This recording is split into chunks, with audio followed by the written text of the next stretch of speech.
El primer libro de Reyes, capítulo 7. Salomón también edificó su propio palacio y le llevó 13 años terminar la construcción. Uno de los edificios de Salomón se llamaba Palacio del Bosque del Líbano. Medía 46 metros de largo, 23 metros de ancho y 14 metros de alto. Había 4 filas de columnas de cedro sobre las cuales se apoyaban grandes vigas también de cedro. El techo del salón era de cedro. Encima de las vigas que estaban sobre las columnas había 45 cuartos laterales, dispuestos en 3 niveles de 15 cuartos cada uno. En cada extremo del largo salón había 3 filas de ventanas, unas frente a otras. Todas las puertas y sus postes tenían marcos rectangulares y estaban dispuestas en grupos de 3, unas frente a otras. Salomón también construyó el Salón de las Columnas, el cual tenía 23 metros de largo y 14 metros de ancho. En el frente había un pórtico con una especie de cubierta sostenida por columnas. Además, Salomón construyó la Sala del Trono, conocida como el Salón de Justicia, donde se sentaba a oír los asuntos legales. El salón estaba recubierto con paneles de cedro desde el piso hasta el techo. Las habitaciones privadas de Salomón rodeaban un patio que estaba detrás de este salón y estaban construidas de la misma forma. También construyó habitaciones privadas del mismo estilo para la hija del faraón, con quien se había casado. Desde los cimientos hasta los aleros, todos los edificios estaban hechos con enormes bloques de piedra de primera calidad, cortados con sierra y terminados a las medidas exactas en cada uno de sus lados. Algunos de estos enormes bloques que se usaron para los cimientos tenían una longitud de 4,5 metros y otros de 3,5 metros. Los bloques de piedra de primera calidad que se usaron para las paredes también fueron cortados a medida y allí también se utilizaron vigas de cedro. Las paredes del gran atrio se construyeron de tal forma que había una hilera de vigas de cedro por cada 3 hileras de piedra acabada, igual que las paredes del atrio interior del templo del Señor, con su antesala. El rey Salomón pidió que un hombre llamado Huram viniera desde Tiro. Este hombre era israelita, solo por parte de su madre, una viuda de la tribu de Neftalí, y su padre había sido un artesano del bronce en Tiro. Huram tenía mucha habilidad y talento para hacer todo tipo de trabajo en bronce y aceptó ir para hacer toda la obra de metal para el rey Salomón. Huram fundió 2 columnas de bronce.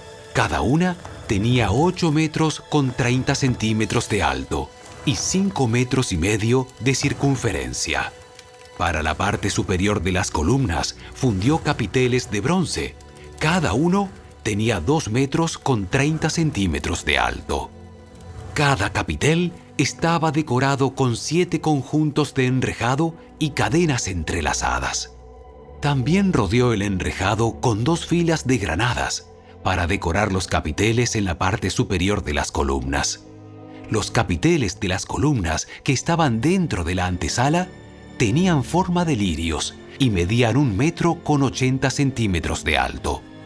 Los capiteles sobre las 2 columnas estaban rodeados con 200 granadas ubicadas en 2 filas al lado de la superficie redondeada junto al enrejado.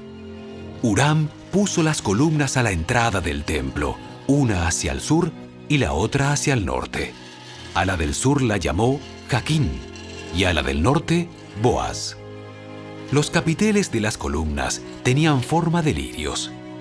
Así quedó terminado el trabajo de las columnas. Luego, Huram fundió un enorme tazón redondo que medía 4 metros con 60 centímetros de borde a borde, llamado el mar. Tenía 2 metros con 30 centímetros de profundidad y 13 metros con 80 centímetros de circunferencia. Por debajo del borde estaba rodeado por 2 hileras de calabazas decorativas. Había unas 20 calabazas por cada metro de la circunferencia que se habían fundido como parte del tazón. El mar estaba colocado sobre una base formada por 12 bueyes de bronce que miraban hacia afuera. 3 miraban hacia el norte, 3 hacia el occidente, 3 hacia el sur y 3 hacia el oriente, y el mar estaba asentado sobre ellos. El grosor del mar era de unos 8 centímetros. Su borde era acampanado como una copa y se parecía a una flor de nenúfar. Tenía capacidad para unos 42.000 litros de agua. Huram también hizo 10 carretas de bronce para llevar agua. Cada una medía 1,80 metros de largo, lo mismo de ancho, y tenía una altura de 1,40 metros. Las carretas estaban construidas con paneles laterales asegurados con travesaños.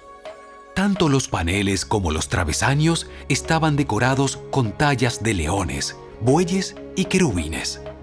Por encima y por debajo de los bueyes y leones había como adorno una guirnalda. Cada carreta tenía 4 ruedas de bronce con sus ejes también de bronce. En las esquinas contaban con unos soportes para los tazones de bronce. Estos soportes estaban decorados a cada lado con tallas de guirnaldas. En la parte superior de cada carreta había un marco redondo para el tazón. Ese marco sobresalía 46 centímetros por encima de la carreta, como un pedestal redondo. La abertura del marco medía 69 centímetros de lado a lado y estaba decorada por fuera con tallas de guirnaldas. Los paneles de las carretas eran cuadrados, no redondos. Debajo de los paneles había 4 ruedas conectadas a ejes que se habían fundido en una sola pieza con la carreta. Las ruedas tenían 69 centímetros de diámetro y eran semejantes a ruedas de carruajes. Los ejes, los rayos, los bordes y los cubos se fundieron con bronce derretido. Cada una de las 4 esquinas de las carretas tenía un agarradero que también se había fundido en una sola pieza con la carreta. A lo largo de la parte superior de cada carreta había un borde que medía 23 centímetros de ancho. Los soportes de las esquinas y los paneles laterales se fundieron en unidad en una sola pieza con la carreta. Los paneles y los soportes de las esquinas estaban decorados con tallas de querubines, leones y palmeras, colocados según el espacio disponible, y había guirnaldas por todos lados. Las 10 carretas para llevar agua eran del mismo tamaño y fueron hechas iguales, pues cada una fue fundida en el mismo molde. Huram también hizo 10 tazones de bronce más pequeños, uno para cada carreta. Cada tazón medía 1,80 metros de diámetro y tenía capacidad para 840 litros de agua. Puso 5 carretas en el lado sur del templo y 5 en el lado norte. El gran tazón de bronce, llamado el mar, fue ubicado cerca de la esquina suroriental del templo. También hizo los lavamanos, las palas y los tazones que se necesitaban. Finalmente, Huram terminó todo el trabajo que el rey Salomón le había asignado que hiciera para el templo del Señor. Las 2 columnas, los 2 capiteles con forma de tazón en la parte superior de las columnas, las 2 redes de cadenas entrelazadas que decoraban los capiteles, las 400 granadas que colgaban de las cadenas sobre los capiteles, 2 filas de granada por cada red de cadenas que decoraban los capiteles sobre las columnas, las 10 carretas para llevar agua que sostenían los 10 tazones, el mar y los 12 bueyes que lo sostenían, y los recipientes para la ceniza, las palas y los tazones. Huram hizo todos estos objetos de bronce bruñido para el templo del Señor, tal como le había indicado el rey Salomón. El rey mandó que se fundieran en moldes de barro en el valle del Jordán, entre Sucot y Zaretán.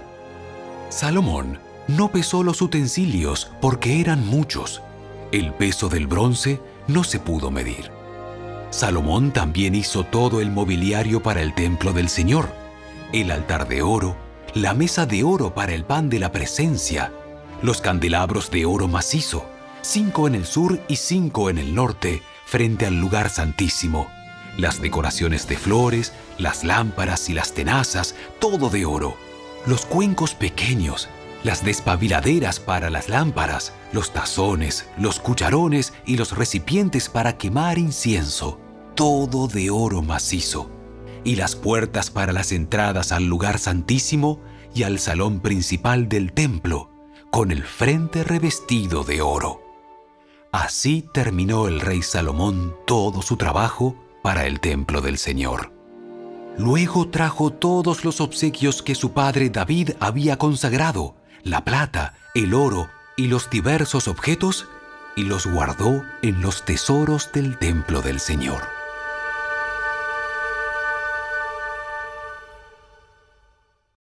El primer libro de Reyes, capítulo 8. Entonces Salomón mandó llamar a los ancianos de Israel y a todos los jefes de las tribus, los líderes de las familias patriarcales de los israelitas, para que fueran a Jerusalén. Ellos debían trasladar el arca del pacto del Señor desde su sitio en la ciudad de David, también conocida como Sión, hasta el templo. Así que todos los hombres de Israel se reunieron ante el rey Salomón durante el Festival de las Enramadas, que se celebra anualmente a comienzos del otoño en el mes de Etanim. Una vez que estaban presentes todos los ancianos de Israel, los sacerdotes levantaron el arca. Los sacerdotes y los levitas trasladaron el arca del Señor junto con la carpa especial y todos los objetos sagrados que había en ella. Delante del arca, el rey Salomón y toda la comunidad de Israel sacrificaron ovejas, cabras y ganado, en tal cantidad que fue imposible llevar la cuenta.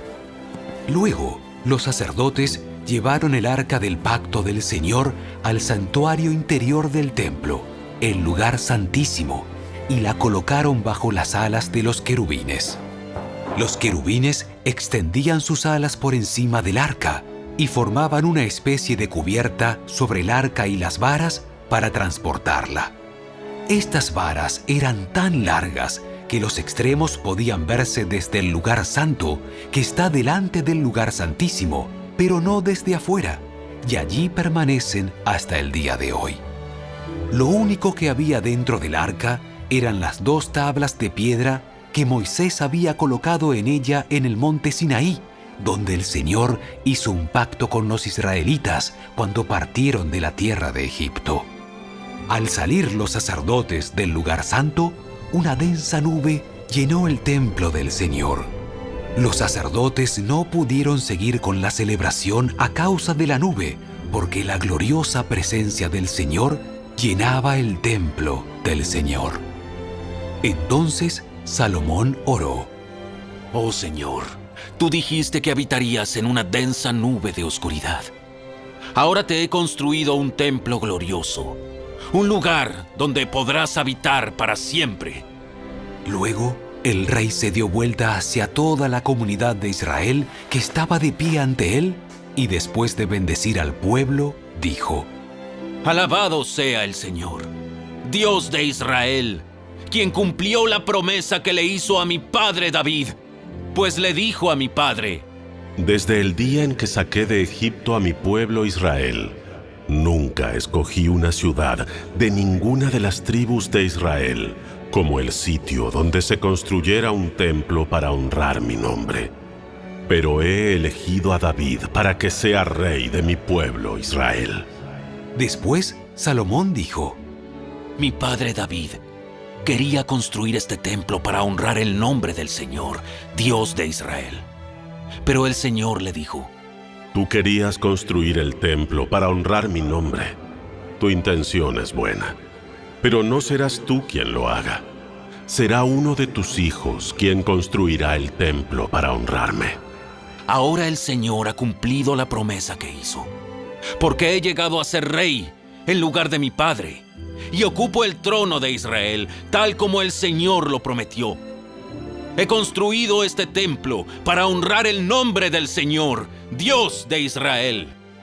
Además, he preparado un lugar allí para el arca, la cual contiene el pacto que el Señor hizo con nuestros antepasados cuando los sacó de Egipto. Luego, Salomón, de pie ante el altar del Señor y frente a toda la comunidad de Israel, levantó las manos al cielo y oró. Oh Señor, Dios de Israel, no hay Dios como tú arriba en el cielo ni abajo en la tierra.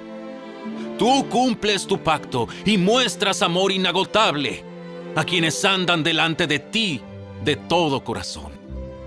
Has cumplido tu promesa a tu siervo David, mi padre. Pronunciaste esa promesa con tu boca y hoy la has cumplido con tus propias manos. Ahora, oh Señor, Dios de Israel, lleva a cabo la otra promesa que le hiciste a tu siervo David, mi padre, cuando le dijiste: Si tus descendientes cuidan su comportamiento y me siguen con fidelidad, así como tú lo has hecho, siempre habrá uno de ellos sentado en el trono de Israel. Ahora, oh Dios de Israel, cumple esta promesa que le hiciste a tu siervo David, mi padre. Pero ¿es realmente posible que Dios habite en la tierra? Ni siquiera los cielos más altos pueden contenerte, mucho menos este templo que he construido. Sin embargo, escucha mi oración y mi súplica, oh Señor mi Dios. Oye el clamor y la oración que tu siervo te eleva hoy. Que noche y día tus ojos estén sobre este templo, este lugar del cual tú has dicho: mi nombre estará allí. Que siempre oigas las oraciones que elevo hacia este lugar. Que atiendas las peticiones humildes y fervientes de mi parte y de tu pueblo Israel cuando oremos hacia este lugar. Sí, óyenos desde el cielo donde tú vives, y cuando nos escuches, perdona. Si alguien agravia a otra persona y se le exige que haga juramento de inocencia ante tu altar en este templo, oye entonces desde el cielo y juzga entre tus siervos, entre el acusador y el acusado. Castiga al culpable según su merecido y absuelve al inocente debido a su inocencia. Si tu pueblo Israel cae derrotado ante sus enemigos por haber pecado contra ti, pero luego vuelve a ti y reconoce tu nombre y eleva oraciones a ti en este templo, oye entonces desde el cielo y perdona el pecado de tu pueblo Israel, y hazlo volver a esta tierra que diste a sus antepasados. Si los cielos se cierran y no hay lluvia porque tu pueblo ha pecado contra ti, y si luego ellos oran hacia este templo y reconocen tu nombre y se apartan de sus pecados porque tú los has castigado, oye entonces desde el cielo y perdona los pecados de tus siervos, tu pueblo Israel. Enséñales a seguir el camino correcto y envía lluvia sobre tu tierra, la tierra que diste a tu pueblo como su preciada posesión. Si hay hambre en la tierra, o pestes, o plagas en los cultivos, o ataques de langostas o orugas, o si los enemigos de tu pueblo invaden el territorio y sitian las ciudades, cualquiera sea el desastre o la enfermedad que ocurra, si luego tu pueblo Israel ora por sus dificultades con las manos levantadas hacia este templo, oye entonces desde el cielo donde vives y perdona. Haz con tu pueblo según merecen sus acciones, porque solo tú conoces el corazón de cada ser humano. Entonces ellos te temerán mientras vivan en la tierra que diste a nuestros antepasados. En el futuro, los extranjeros que no pertenezcan a tu pueblo Israel oirán de ti. Vendrán de tierras lejanas a causa de tu nombre, porque oirán de tu gran nombre, de tu mano fuerte y de tu brazo poderoso. Cuando ellos oren en dirección a este templo, oye entonces desde el cielo donde vives y concédeles lo que te pidan.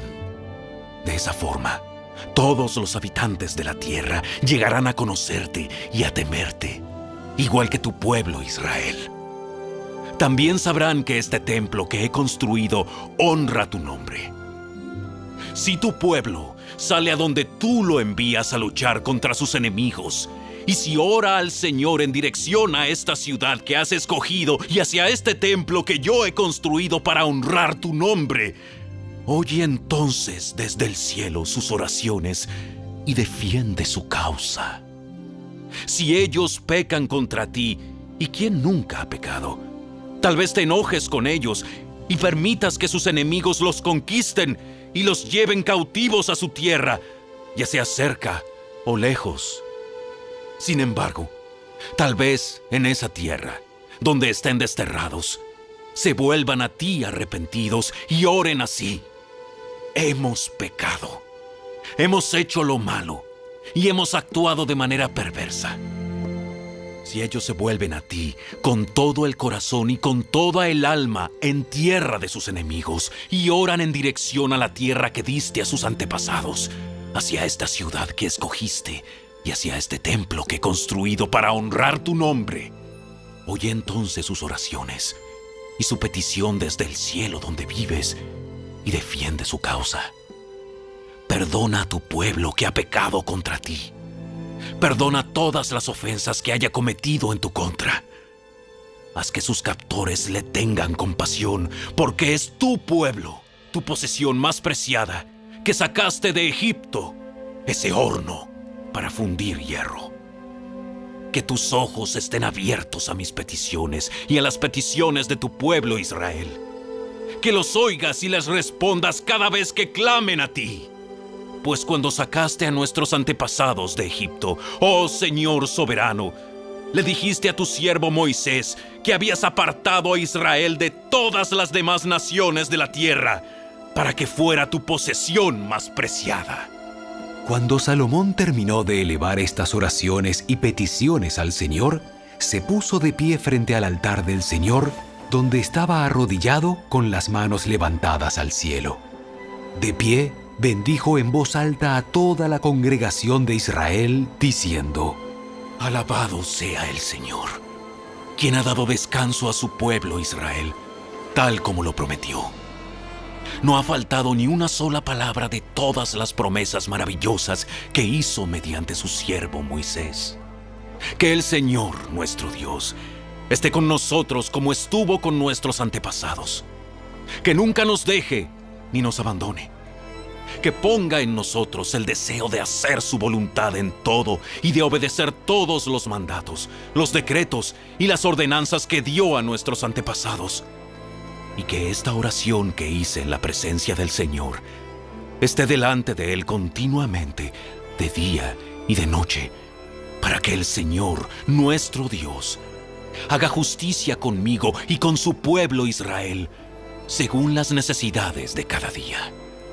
Entonces, gente de todo el mundo sabrá que el Señor es el único Dios y que no hay otro. Que ustedes sean totalmente fieles al Señor nuestro Dios. Que siempre obedezcan sus decretos y mandatos, tal como lo están haciendo hoy. Luego, el rey y todo Israel junto con él ofrecieron sacrificios al Señor. Salomón presentó al Señor una ofrenda de paz de 22,000 cabezas de ganado y 120,000 ovejas y cabras. Así el rey y todo el pueblo de Israel dedicaron el templo del Señor. Ese mismo día, el rey consagró la parte central del atrio que está delante del templo del Señor. Allí presentó las ofrendas quemadas, las ofrendas de grano y la grasa de las ofrendas de paz, porque el altar de bronce que está en la presencia del Señor era demasiado pequeño para tantas ofrendas quemadas, ofrendas de grano y la grasa de las ofrendas de paz. Entonces Salomón y todo Israel celebraron el Festival de las Enramadas en presencia del Señor nuestro Dios. Se había reunido una gran multitud desde lugares tan lejanos como Lebo Hamat en el norte y el arroyo de Egipto en el sur. La celebración continuó 14 días en total, 7 días para la dedicación del altar y 7 días para el Festival de las Enramadas. Una vez terminado el festival, Salomón despidió al pueblo. Ellos bendijeron al rey y regresaron a sus casas llenos de alegría y muy contentos, porque el Señor había sido bueno con su siervo David y con su pueblo Israel.